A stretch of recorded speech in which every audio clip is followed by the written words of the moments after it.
मीही मरणार आहे, तुम्हीही सगळे जाणार आहेत. पण तुमच्यासोबत काय जाईल का नाही याची शाश्वती तुम्ही देऊ शकत नाही.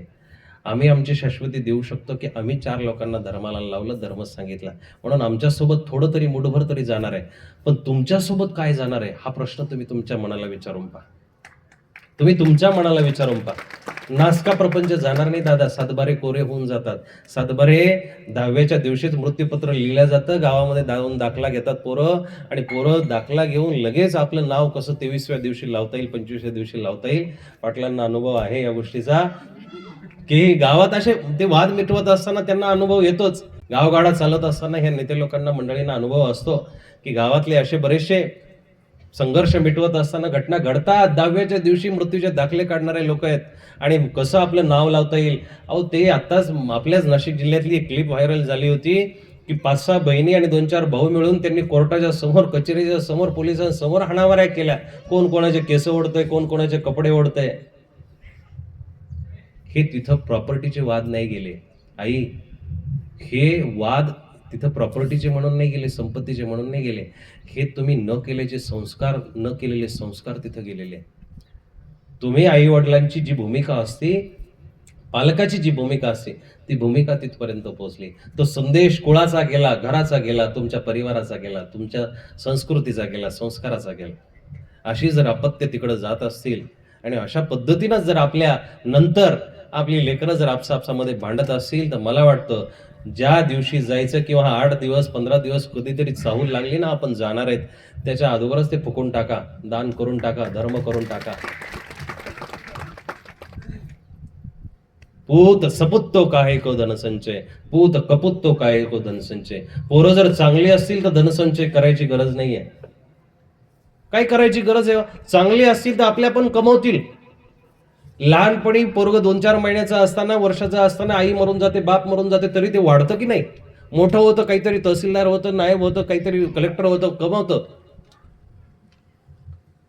त्याचं सुद्धा भाग्य उजळतं की नाही? पूत सपुत्तो काय को धनसंचय. पोरं जर चांगली असतील, लेकरं बाळ जर चांगली असतील तर धनसंचय करायची गरज नाही, कमवून ठेवायची गरज नाहीये. आणि पूत कपुत्तो काय को धनसंचय. पोरं जर वाईट असतील तरी कमवून ठेवायची काय गरज आहे? चांगली असतील तर आपल्या पण कमवतील, पण वाईट असतील, कमवलेलं तुमच्या गेल्यानंतर, ते गेल्यानंतर वाट पाहतील तुम्ही कधी जाता, आणि गेल्यानंतर 4-8 दिवस, 2-4 महिने, वर्ष, 2 वर्षामध्ये ते संपून जाऊ शकतात. समृद्धी नावाचा जो महामार्ग गेला ना दादा, करोडो रुपये काही लोकांना भेटले, पण त्याच्यामधले 10-20च माणसं आहे की त्यांनी जमिनी विकून जमिनी घेतल्या.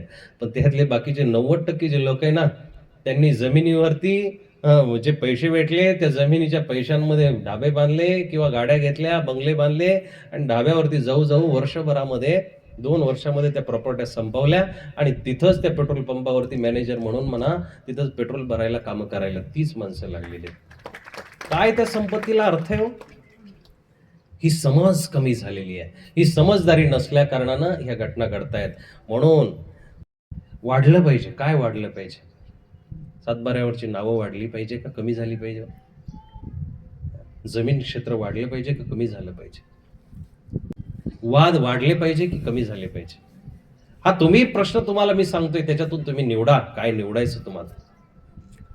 जीवनामध्ये जगत असताना जर तुम्हाला धर्म जमला, धर्म वाढवण्याची कला जमली, तरच तुम्ही धार्मिक आहात, माणूस आहात.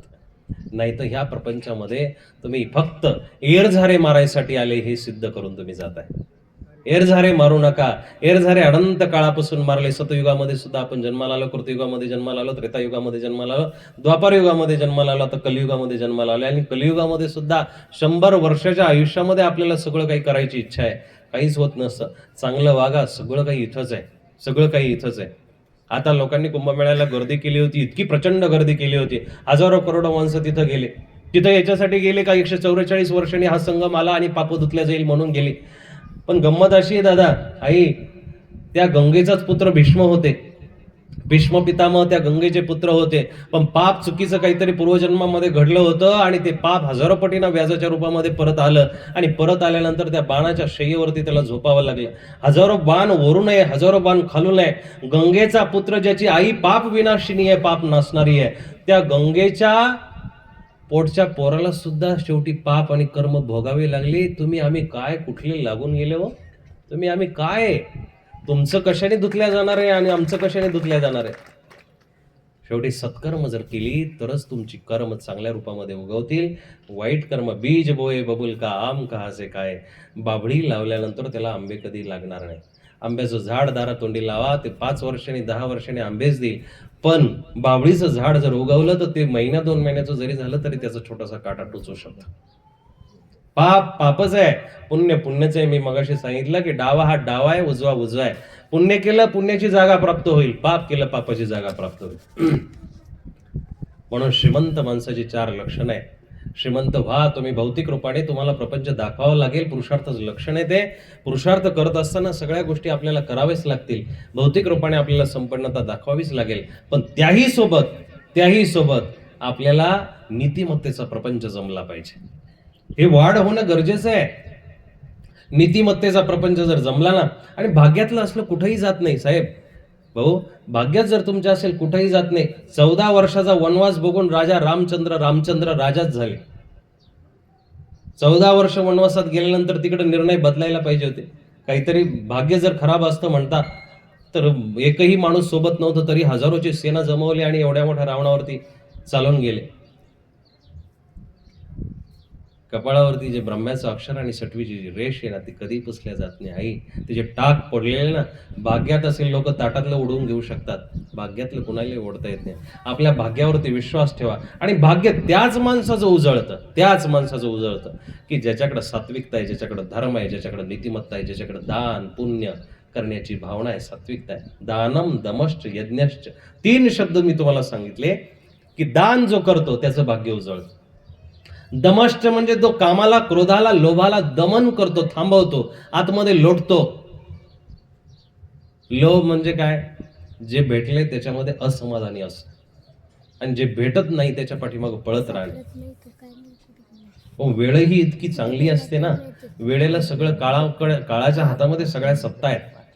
काळाच्या हातामध्ये अशा सत्ता आहे ना, तो लहानपण असेल किंवा तरुणपण असेल ते हलाखीमध्ये देतो काळ.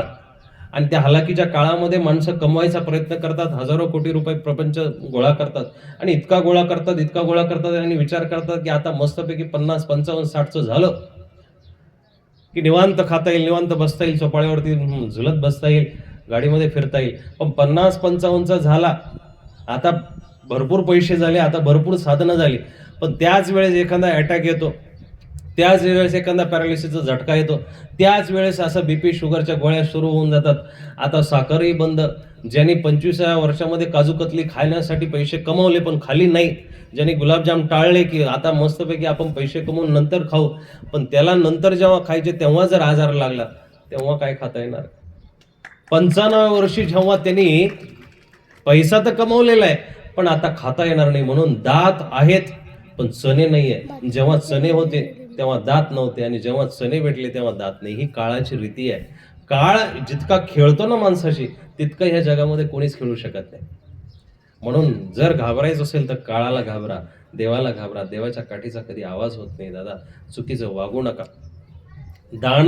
दान करत चला, दमष्ट दमन करत चला. त्याच्यात कामाचं दमन करता आलं पाहिजे, क्रोधाचं दमन करता आलं पाहिजे. मी त्या दिवशी एका ठिकाणी सांगितलं, कामाला आणि क्रोधाला आयुष्य नाही. हा शब्द जर तुम्हाला नीट कळला ना नागरे पाटील, कामाला आणि क्रोधाला आयुष्य नाहीये. काम म्हणजे वासना. काम वासनेला वय नाहीये, त्याला आयुष्यच नाहीये. 2-5 मिनिटाचं असतं. क्रोध 2-5 मिनिटाचा असतो, क्रोधाला आयुष्य नाहीये. या दोनही गोष्टीला आयुष्य नाहीये. ही करून किती वेळ करणार आहे? एखादा माणूस गप्पा असेल आणि तुम्ही शिव्या द्यायला सुरुवात करा. शिव्या देऊन तुम्ही किती वेळ देणार आहे? आणि जर भांडणच झालं, भांडण असं जगात आतापर्यंत झालंय की 4 तास माणसं भांडत होती, नाही भांडण, अर्धा तास 15 मिनिट. कारण त्याला वय नसल्या कारणानं 2 शब्द देतील, शिव्या देतील, बोलतील आणि बोलल्यानंतर जेव्हा बोलून परास्त होत नाहीये, बोलून थांबत नाही, तेव्हा लगेच हातवारे सुरू होतील, शस्त्र सुरू होतील, मारायला सुरुवात करत. मारल्यानंतर मग एखाद्याचा हात मोडेल, पाय मोडेल, एखाद्याचा काही मर्डरही होऊ शकतो. असं झाल्यानंतर मग 2-5 मिनिटं जातील आणि मग शांत होऊन माणसं विचार करतील, अरे असं करायला नव्हतं पाहिजे. तेव्हाच तिकडून लगेच सायरन वाजवत गाडी येते आणि मग बेड्या पडतात, तुरुंगामध्ये जातो. जेलच्या सळायच्या पाठीमागे गेल्यानंतर मग विचारचक्र चालू होतात. अरे तेवढे 5 मिनिटं जर आपल्याला आवरता आले असते तर किती चांगलं झालं असतं, किती चांगलं झालं असतं. म्हणून कामाला वय नाहीये आणि क्रोधालाही वय नाहीये. नवीन नवीन तरुण मुलं जी कोणी असतील, वयामध्ये आल्यानंतर चुकीच्या पद्धतीनं आया बहिणीकडे नजर टाकतात. चौकामध्ये आत्ताच काही अत्याचाराच्या घटना पुण्याला घडली, मुंबईला घडली. 3-3, 4-4, 5-5 वर्षाच्या लेकरांवरती अत्याचार करताना ही हैवान माणसं जगामध्ये वावरतात. पण यांना जन्म देणारे जे माता-पिता आहेत ना, त्यांनी कुठेतरी ध्यानात घेतलं पाहिजे, लक्षात घेतलं पाहिजे, की आपण आपल्या पोटी राक्षस पैदा घालायचा की एखादा चांगला नीतिवान पुरुष जन्माला घालायचा. नीतिमान पुरुष जन्माला जर घातला तर ह्या जगाचं सोनं करण्यासाठी, संस्कार करण्यासाठी, या जगाला मोठं करण्यासाठी त्याचा हातभार लागेल. वयाच्या 16व्या वर्षी स्वराज्याला स्थापना करण्यासाठी जिजाई माता जेव्हा त्या छत्रपती शिवाजी महाराजांना उपदेश देते, त्यावेळेस ती रावणाची गोष्ट सांगत नाही, कंसाची गोष्ट सांगत नाही छत्रपती शिवाजी महाराजांना. ती माता त्यांना रामकृष्णाच्या गोष्टी सांगते की अरे ह्या विश्वामध्ये राम झाला, 14 वर्ष वनवासाला गेला, आईचं नाव मोठं केलं, बापाचं नाव मोठं केलं, अयोध्येचं नाव मोठं केलं आणि परत आला 14 वर्षांनी तर राजाच होऊन आला, राजा झाला आणि नीतीचं राज्य केलं. त्या रामाच्या गोष्टी सांगते. कृष्णाच्या गोष्टी सांगते की गोकुळातलं गवळ्याचं पोर होतं, गाया राखणाऱ्याचं पोर होतं, चोऱ्या करायचं, लहानपणी खोड्या करायचं, आई बापाला त्रास द्यायचं, पण मोठं झालं, इतकं शहाणं झालं की जगाच्या पाठीवरचा सगळ्यात श्रेष्ठ ग्रंथ त्यांनी सांगितला, जगाच्या पाठीवरती सगळ्यात मोठी भक्ती त्यांनी सांगितली, जगाच्या पाठीवरती सगळ्यांच्या कल्याणाची परिभाषा त्यांनी सांगितली. ह्या कृष्णाच्या गोष्टी ती जिजाई माता त्या आपल्या लेकराला सांगत होती, छत्रपतींना सांगत होती. तेव्हा त्या मुलाच्या हृदयामध्ये कुठंतरी राज्य निर्माण करण्याची उमेद निर्माण झाली, ताकद निर्माण झाली. आपण काय सांगतो, आपण कुणाच्या गोष्टी तर सांगतच नाही. आजकाल लेकरांशी बोलायला आपल्याला वेळ राहिला नाही.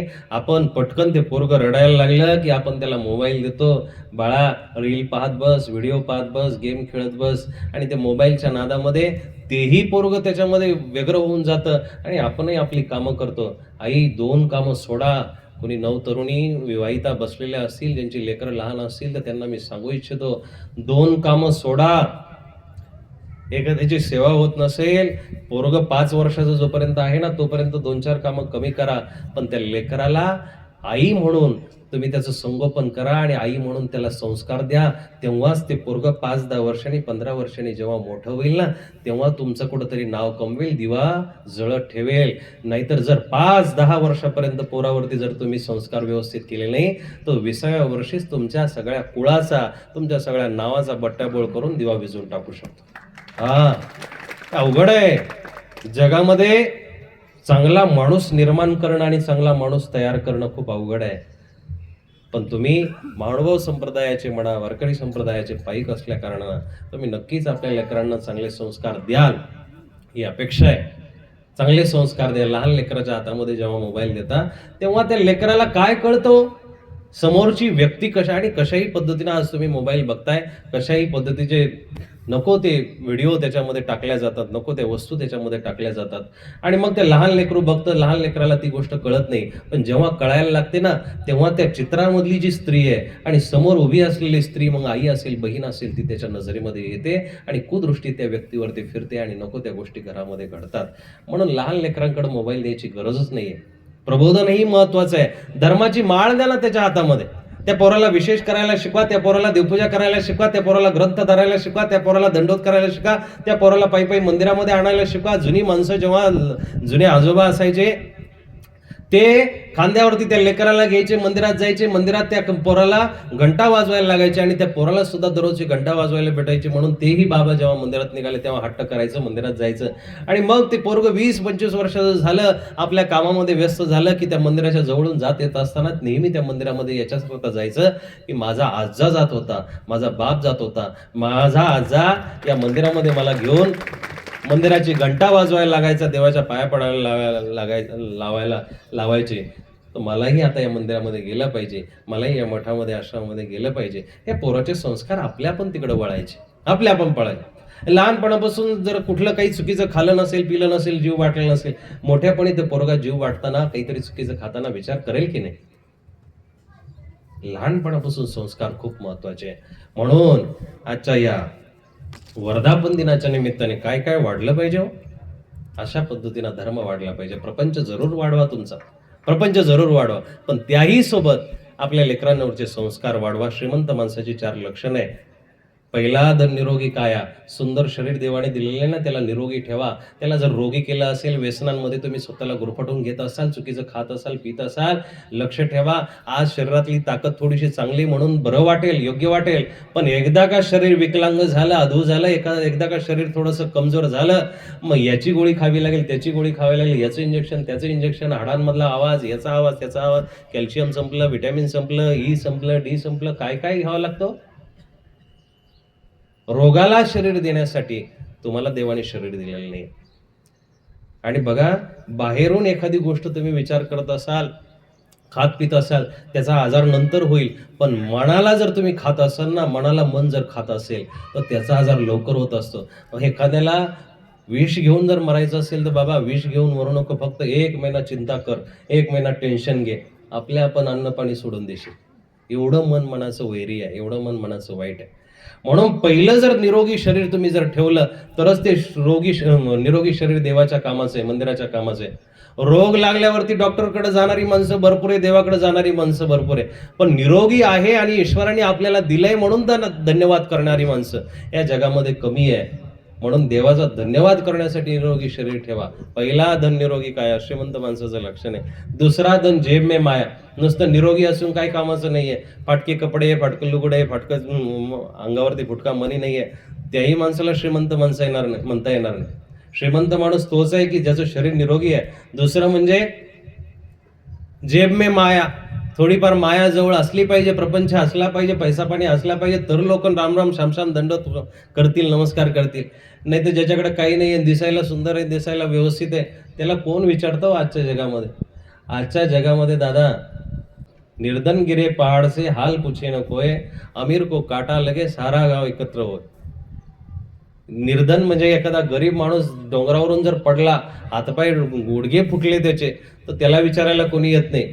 पण श्रीमंताच्या पायामध्ये जरी काटा टोचला तरीही लोक बिस्किटाचे पुढे, सफरचंदाचे आणि संत्र्याचे फळं घेऊन जातात, तरीही लोक भेटायला त्याला आवर्जून जात असतात. गरीबाला काही त्याच्यावरती विपत्ती आली पण कोणी विचारत नाही, पण श्रीमंताचं एवढं एवढं कुत्रं जरी मेलं तरी लोक शाल टोपे घेऊन जातात. अशी गत आहे आजच्या जगाची. फजिती केली आपण, कुसंस्कारांनी फजिती केली. पहिला, धन निरोगी काया. दुसरा, धन जेब में माया. पैसे पण असले पाहिजे, पण तिसरा, धन याच्याही पलीकडचं श्रीमंतीचं तिसरं लक्षण. तिसरा, धन पुत्र आज्ञाकारी. तुमची लेकरं बाळ तुमची ऐकणारी असली पाहिजे. ऐकत नसतील तर काय करायला पाहिजे माहिती का? आई, म्हाताऱ्या आया, नतनीवाल्या आया ज्या बसल्या त्यांना सांगू इच्छितो. ऐकत नसतील तर एक काम खूप सुंदर आहे, मंत्र आहे तो मंत्र असा आहे, गपचिडीचा मंत्र आहे, तो मौन मंत्र आहे. गप्प बसणे हा सगळ्यात मोठा मंत्र आहे. 1 दिवस गप्प बसून बघा, 2 दिवस सुनबाई तुमचं ऐकत नसेल, मुलगा तुमचा ऐकत नसेल, 1 दिवस गप्प बसा, 2 दिवस गप्प बसा, तिसऱ्या दिवशी दोघंही जवळ येतील. म्हातारे, तू शिव्या दे, काही दे, पण आमच्याशी बोल. तिसऱ्या दिवशी आपल्या पण जवळ येतील. मौनामध्ये सगळ्यात मोठी ताकद आहे. आत्ताच एक घटना घडली.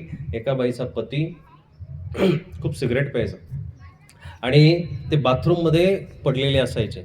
ते सगळं बाथरूम तिथं पडलेलं असल्या कारणानं ती बाई त्याला दररोज भांडायची काय की, अरे तुम्हाला तिकडं बाहेर जायचं, कुठं करा, बाहेर प्यायचं ते प्या, पण घरामध्येच तुम्ही घाण करताय, घरामध्येच तुम्ही टाकताय. गंमत अशी झाली की ते दररोज त्या बाईला कचरा गोळा करावा लागायचा, म्हणून ती त्याला बोलायची, भांडायची, दररोज भांडायची. आणि भांडत तोही बिचारा जायचा, पण त्याला ती सवय लागलेली होती. एक दिवस असं झालं, बाहेर गेला आणि बाहेर गेल्यानंतर संध्याकाळच्या वेळेला गेला होता तो बाहेर, आणि बाहेर गेल्यानंतर रस्त्याने त्याच्या गाडीचा ॲक्सिडेंट झाला आणि तो जाग्यावर तिथं मृत्युमुखी पावला. मृत्युमुखी पावल्यानंतर हिला ज्यावेळेस ती गोष्ट कळली आणि कळल्यानंतर ती बाई धाय मोकलून रडायला लागली, पत्नी धाय मोकलून रडायला लागली. आणि मग तिनं ती एक इंटरनेटवरती पोस्ट लिहिली होती, व्हिडिओ लिहिला होता, टाकला होता की आता भलेही तुम्ही ते साऱ्या घरभर जरी तुकडे केले, साऱ्या घरभर जरी ते सिगरेटचे थोटकं टाकले, तरीही मी तुमच्याशी भांडणार नाही, पण आता तुम्ही परत या. पण आता वेळ हातातून निघून गेल्यावरती काही होतं का? असताना काही गोष्टी ज्या असतात ना, त्याचं आपल्याला व्हॅल्यू जमत नसते. माणूस जवळ असताना आपल्याला त्याची किंमत नसते. व्यसन म्हणजे मी असं म्हणत नाही की त्या व्यसनाला दुजोरा द्या. व्यसन करू नये ही चांगलीच गोष्ट आहे. घरामध्ये एखादी चुकीची गोष्ट घडत असेल त्याच्याविषयी नक्कीच बोललं पाहिजे. पण ह्या सगळ्या गोष्टींच्या पलीकडे माणसाची किंमत आहे.